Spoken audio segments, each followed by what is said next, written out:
Well, hello, everyone. Welcome to Fridays with Sandy. This is John Byrne with Poets and Quants. And in the house is Sandy Kreisberg, the founder Shalom, everybody, and happy Memorial Day coming up. of HBSGuru.com. And we have a candidate, Ignacio, who is looking to go to a top school, MBA program. His choices are Chicago Booth, Northwestern Kellogg, UC-Berkeley, Michigan, NYU Stern, and the University of Washington Foster School. He is a software engineer at Microsoft. He has not yet taken a standardized test, but we're assuming that he'll do quite well as an engineer in the standardized test field. The one boo-boo on his application is a lower GPA, GPA. 2.86. 2.86, although in his last 2 years, he had a 3.52 from the University of Buenos Aires. And what do you say about that? How do you explain a lowish GPA, Sandy? That's a common problem in an MBA application. Well, I believe in our pre-talk, we had an actual explanation. What was that, Ignacio? Wasn't it that you were working? Oh yeah. Well, hi everyone. Yeah. So Yeah, here's essentially, our candidate. Say hi. hi, hello everyone. Oh yeah. So for most of the time that I was going to college, I actually work at the same time that I was going to college, and some of those were I was working as a part-time software engineer, so I was actually kind of already working in the field while I was going to college, and it was like a 7 hour a day job. So I was going to full-time college while I was working almost as a full-time as a software engineer. So that didn't have Okay, this. let me underscore this. You're 31 years old, which is the we're going to call that the very high range of normal for a business school applicant. How old were you when you went to college? So I went to a trade high school, which has an extra year. So I graduated from high school when I was 18, and I started college when I was 19. And usually it's a licentiate degree. It's not a bachelor's degree per se, the one that we have. So it's a 5, 6 year long degree. And in between, as I was working. Okay, that's important. I've never heard of that.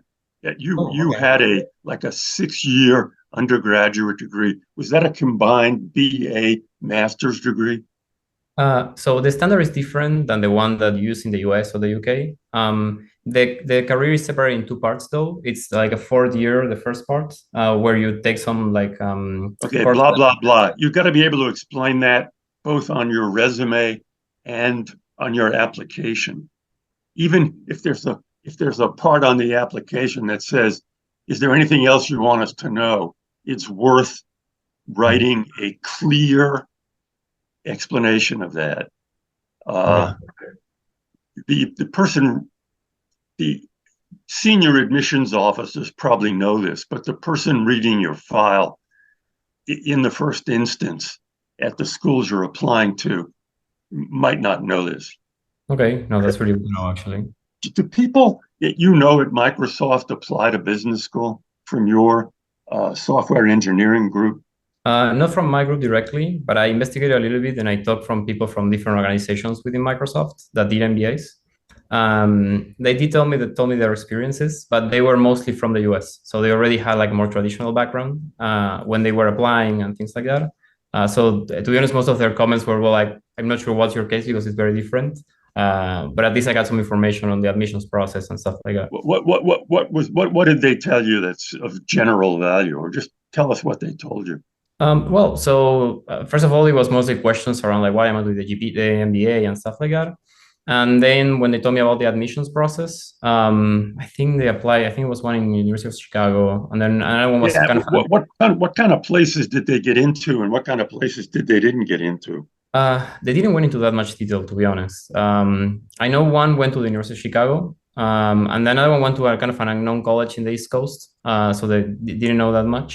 The one Okay, at the New well, York. as to the guy who got into the University of Chicago, compare yourself to that person, just for purposes of analysis. It's just science here. Okay.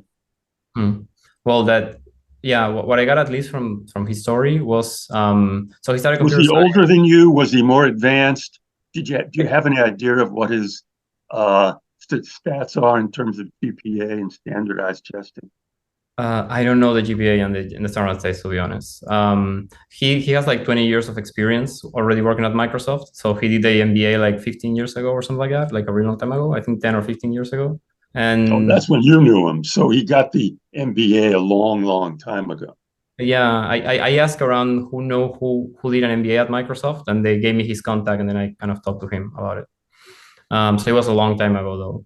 For what I know, he did computer science in the US. I think he didn't went to a known university, and then he did all his career at But what Microsoft. year did he start his MBA program? A long time ago, right? Yeah. I think in the admissions part, he wasn't able to tell me much because it was like a really long time ago, so he Yeah, didn't yeah. know Okay. much It about is it. what it is. I Yeah. think Microsoft's a good brand name. And the fact that you're coming from a division there, kind of software engineering, software, and working with Windows, that's something that even admissions officers understand. I would say something else too. He's obviously not an Indian male where you get too many software engineers, IT background, so that makes you more valuable to a school.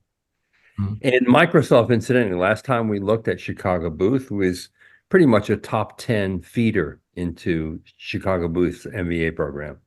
I think coming from Latin America is an advantage. Yeah. It's a kind of underserved geography. Although I did look it up, it's not. It's an advantage. There are a lot of people from Latin America.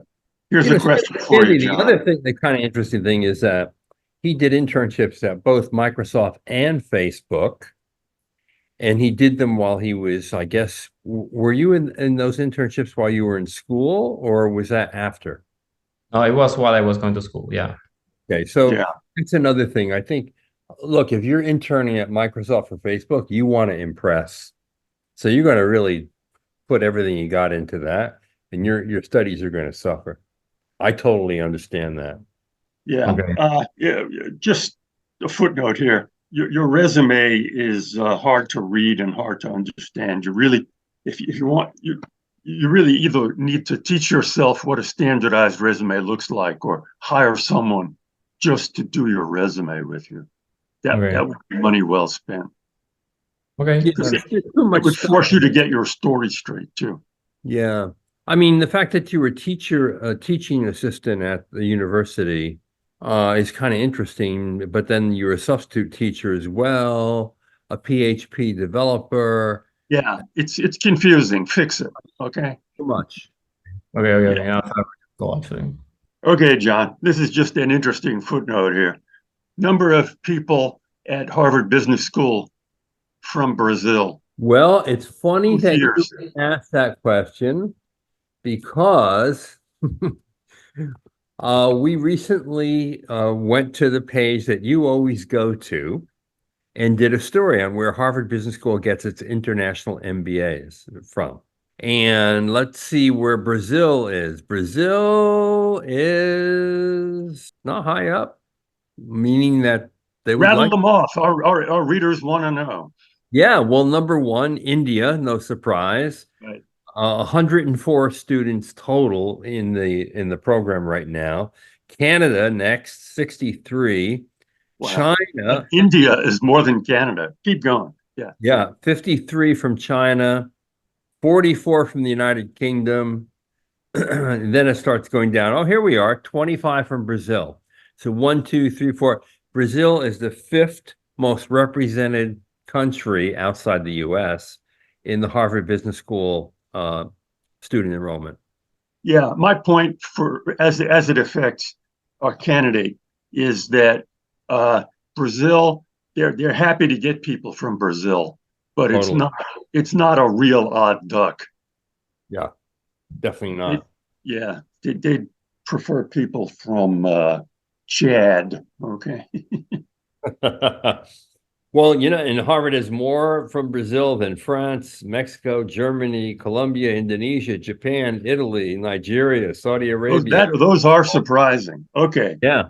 So, let's get back to helping our candidate. Our readers and listeners can find this information for themselves. It's publicly available information, although not easily found. Let's put it that way. So good hunting. So don't you think, I mean, the most important thing Ignacio has to do is to score well on that GMAT test, because given his engineering background and given the fact that he even taught algorithms at one point, the expectation will be that he will score high, and he needs to score high to offset the lower GPA. That's number one. I agree. Number two, you got to clean up the resume and just make it more easily understood. Take out the stuff that doesn't really matter and focus on what does.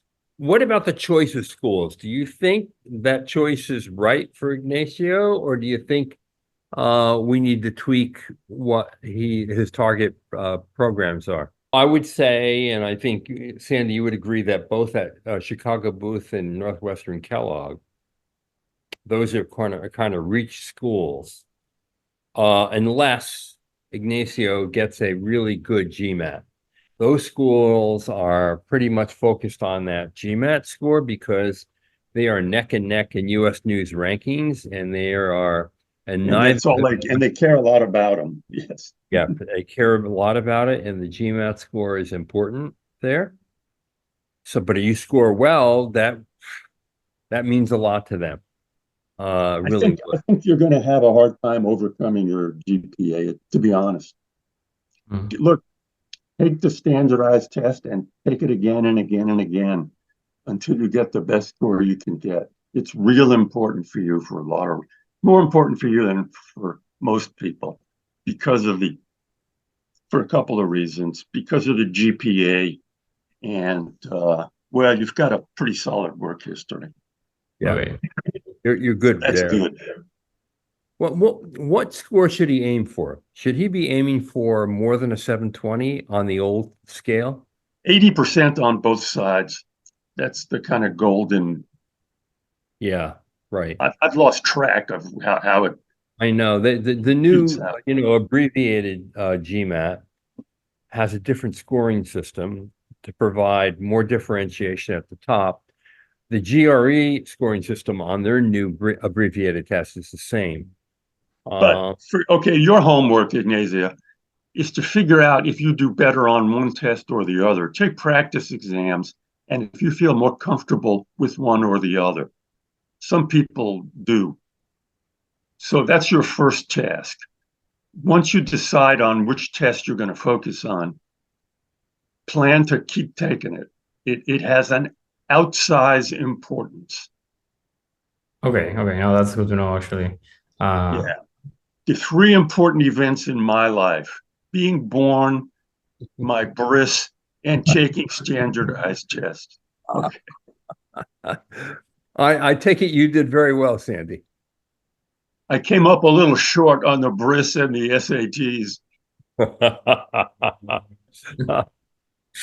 And then I think that these other schools, like Berkeley, is very selective because it's a small class. But Berkeley would like your tech background already very much.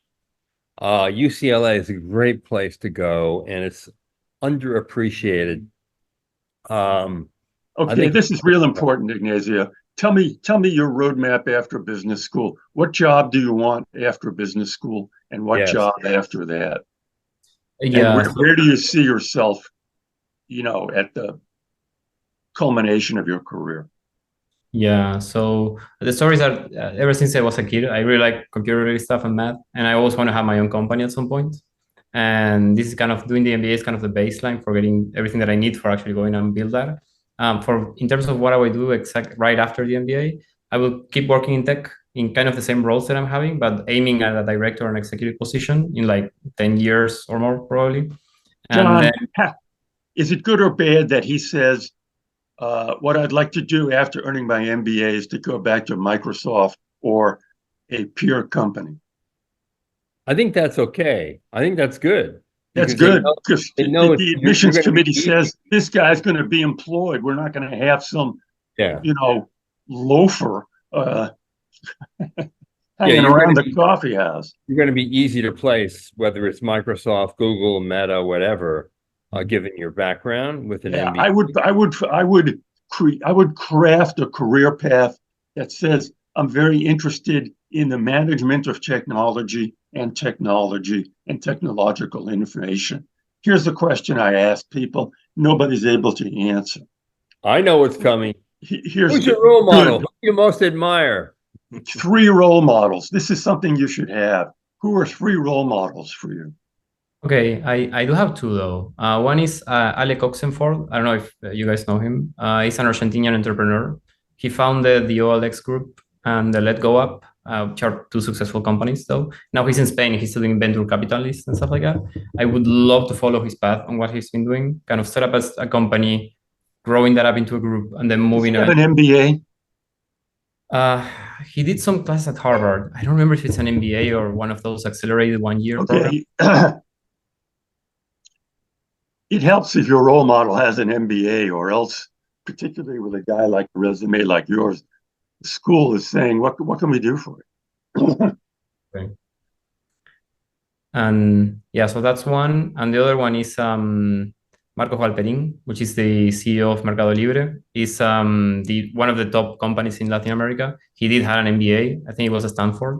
And he basically built the company from scratch, and he grew it into like the #1 e-commerce in Latin America. Yeah, he's a good role model because he went back to Latin America. He's got an MBA. And he's not well known, which is also good because you don't want to be saying Bill Gates. He's a do-gooder and he's impactful.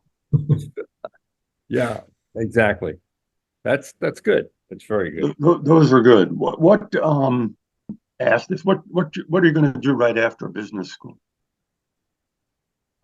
Yeah, so right after business school, I would go back to work in tech. As a software engineer, I'd like to go back as a software engineer, but now with the perspective of everything that I got from the MBA, and then just go full career into growing the organization where I will work. What you need to do homework on are tech companies that have entry-level jobs for MBAs. Oh, okay. Because one comment there, because my plan was to actually came back to the same career path that I'm now, but with the knowledge that I got from the MBA to go into the management track. It's not. Well, that's a good thing to say. Yes. Schools would be very happy to hear that. I wouldn't want to go back and be a software engineer after your MBA. I'd want to go back to manage people in a leadership role. That's what you got to say. That's what the MBA does. Yeah. You know, they don't want to go back and be an engineer again. Here's a danger for you. They're going to sniff you out. They're going to go, you know something? This guy's really an engineer, not a manager. Oh, well, because something that I think I have to explain is that, so all my life I've studied the technical aspects of stuff, and I'm doing the MBA because I noticed I don't know the other areas. So getting the MBA is kind of not a good reason to go to business school. Oh, really? Well, you want to have the ambition to touch it more. Sounds like you're shopping. Bigger impact. You know what I mean? What you said is what I've learned from working for leading companies like Microsoft is I want to be an impactful leader in a technical setting. It's not like, hey, I've never done it. I'd like to try that. And if that doesn't work, maybe I'll go into advertising. Yeah. Oh, I see. Yeah, you want a leadership role in a big tech company with the ultimate goal of becoming an entrepreneur in the field. And you want to be more impactful. You want to have greater responsibility, so you have bigger impact. And an MBA is going to help you get that. Okay, so bottom line, Sandy, what are his odds? What are his odds at Chicago, Booth, and Kellogg? Let's start right there and then go down the list. Let's assume he gets a 730. I think Chicago's be a reach. They're not going to swallow the low grades. He's going to have to make himself very, very interesting. And they'll like Microsoft. You can provide Chicago and other schools a real roadmap that includes becoming a managerial leader. You could do yourself a lot of good. You go, my role is to be a leader like people like X and Y who, are managers of technical companies and have great impacts. If you could do that and prove it, and then got a acceptable or impressive standardized test score, maybe, but I think you're going to have a hard time in Chicago. So we talking 20%, 1 in 5 chance, 10%? What do you think? Yeah, 50. You know 15. what? What's anybody's chance, John? Chicago Booth, I think the acceptance rate is around 25%, 22%, around there. I think yours is going to be a little lower than that, like 15%. Yeah. And Kellogg's similar. They're just unforgiving. Kellogg, your odds are a little higher. Kellogg likes internationalists. They like humanists. And they like tech people. yeah, and in addition to tech people, right? So I think your chances. Yeah, I think Kellogg is your. Kellogg likes you on the West Coast a lot. Yeah, I think, and Kellogg would be a good place for you. Yeah, I think so too. I think I mean, from this little exposure, I think you have a nice, friendly personality that they would love, and you would fit in there well. Yeah, you're a technical guy, but you're not a nerd. They go for that. Yeah. Okay. I think Foster, which I know, is high up on your list. It's a little tricky because they have a small incoming class and they'll have quite a few applicants from Microsoft. So I think good point, John. So you're competing against a lot of similar people, and that can actually be in some ways harder to get into than Michigan Ross. Yeah. Or maybe even Kellogg, given how small the class is. But you should definitely go for it because they're going to take, obviously their stat requirements aren't as high as Booth or Northwestern or even Michigan. What do you think of Berkeley? That would be a good outcome. And I think Berkeley would be a great outcome for you. And I think that they would really like you as long as you get that 730 or more on the GMAT, on the old GMAT test. You're going to get a lower score on the new GMAT test, but an equivalent to a 80 sort of, right? Yeah. Or more. And U Stern could like you a lot too, because, you're from the West Coast. You're from Stern would like you. You add diversity to their class. Yeah, you're at an A-class company like Microsoft. You're from the West Coast. You're international. Their standard issue is more East Coast American. They would view you as I think your chances there are good. Yeah. You just got at least a 730, don't you think? You say 80% on both sides. That's right. That's going to be the equivalent of a 720, 730 in the old test, I think. Yeah. Yeah. Okay. So, Ignacio, good luck to you. Well, thank you so much. And really, this is super informative. It does help a lot. So really, thanks a ton for this. Study for the GMAT. Don't take it for granted. I think if you don't take it for granted, take it many times. Yes, if you apply yourself, you will score well given your background. And you need to score well to be in the game at all these schools. So, all right, good luck to you. All right, thank you so much. And for all of you out there, thanks for watching Fridays with Sandy.